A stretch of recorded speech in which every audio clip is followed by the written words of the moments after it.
नमस्कार, मैं हूं रविंद्र जैन और आप देखना शुरू कर चुके हैं सबकी खबर। आज हम आए हैं आचार्य विद्यासागर जी महाराज के आशीर्वाद से संचालित श्रमदान में।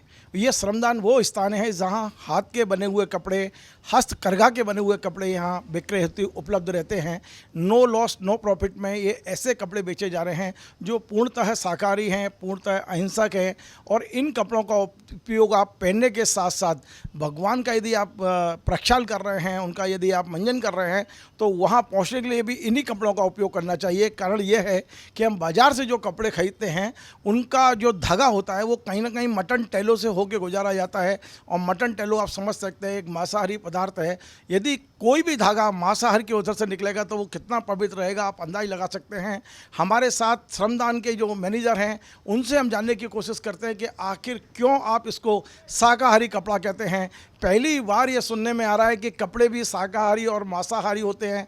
वाकई ये बड़ा आश्चर्यजनक है और आम आदमी के लिए बहुत आश्चर्यजनक है। हम बरसों से कपड़े पहन रहे हैं, बच्चों को पहना रहे हैं, बाज़ार से खरीद रहे हैं, लेकिन अब जो भारत सरकार के वस्त्र मंत्रालय ने आप आरटीआई के तहत जानकारी दी है, उन्होंने साफ साफ कहा है कि कपड़े में चमक लाने के लिए या कपड़े के धागे को मजबूत करने के लिए उसे मटन टेलों से एक जो पदार्थ रहता है उसमें से गुजारा जाता है जो जानवर के मटन से ही बनता है और वहाँ से गुजार के फिर उसको सुखा के कपड़ा बुना जाता है। तो आप समझ सकते हैं कि वो कितना अहिंसक या कितना शाकाहारी वस्त्र हो सकता है।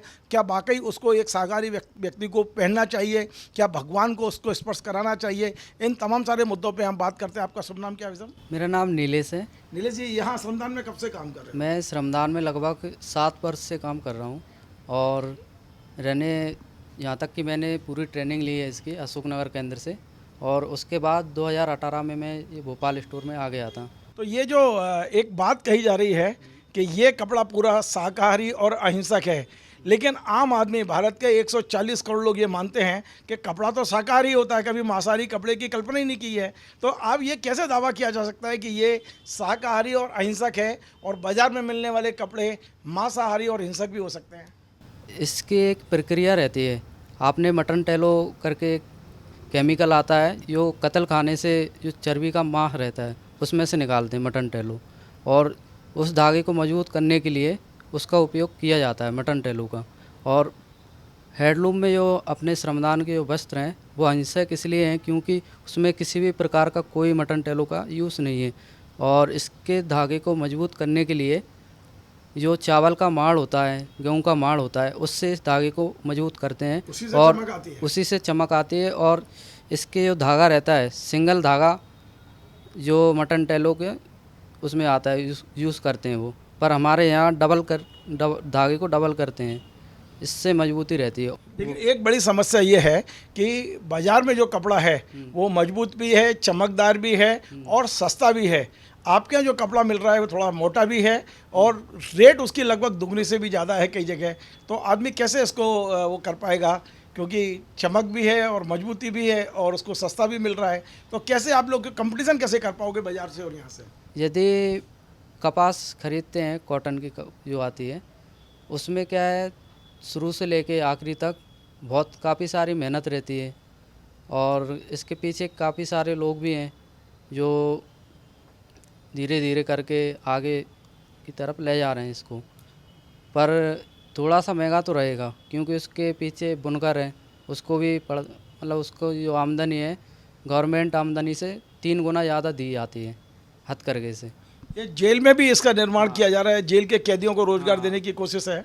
कैदियों को भी बनारस जेल, दिल्ली तिहाड़ जेल, सागर जेल यहाँ पे भी शुरू हो चुका है और वहाँ से काफ़ी सारे उत्पाद बनने लगे। जैसे बनारस की जेल से साड़ियाँ आती हैं, जैसे आप देख सकते हैं साड़ियाँ भी हैं। आप और भी इसकी कीमत क्या होगी? साड़ी लगभग 4000 रुपये की साड़ी है। अच्छा। जी, अपने यहाँ तो ये बहुत सस्ती साड़ी है। पावर लूम में आप यही साड़ी लगभग, हैंडलूम तो छोड़ो, पावर लूम में यही साड़ी 12 से 15 हज़ार रुपये की रेंज में मिलती है। अपने यहाँ ये 100% कॉटन है, ना ये सिल्क है ना रेशम है। सिल्क और रेशम का एक विकल्प है जी। आप इसमें शाइनिंग देखते, इसमें किसी प्रकार के जीव की हिंसा नहीं हुई है और कोई भी पदार्थ ऐसा नहीं मिला है जिसको हिंसा कह सकते हैं। कोई भी हिंसा नहीं है इसमें, 1% हिंसा नहीं है इसमें। शाइनिंग आप देख रहे हैं, जो धूप छाँव शाइनिंग है, इसको शाइनिंग लाने के लिए एक प्रक्रिया रहती है हैंडलूम में, जो कि इस धागे को आग के बीच में से निकालते हैं, जो आग रहती है उसके बीच में से निकालते हैं तो उसके रेसे जल जाते हैं। और कौन कौन से कपड़े हैं? ये साड़ी आपने बताई, यहाँ जेंट्स के भी कपड़े हैं। इसके लिए साइट वगैरह रहती हैं, साइट लाओ कॉटन की, वो टी शर्ट ले आप, फोर पैडल टी शर्ट।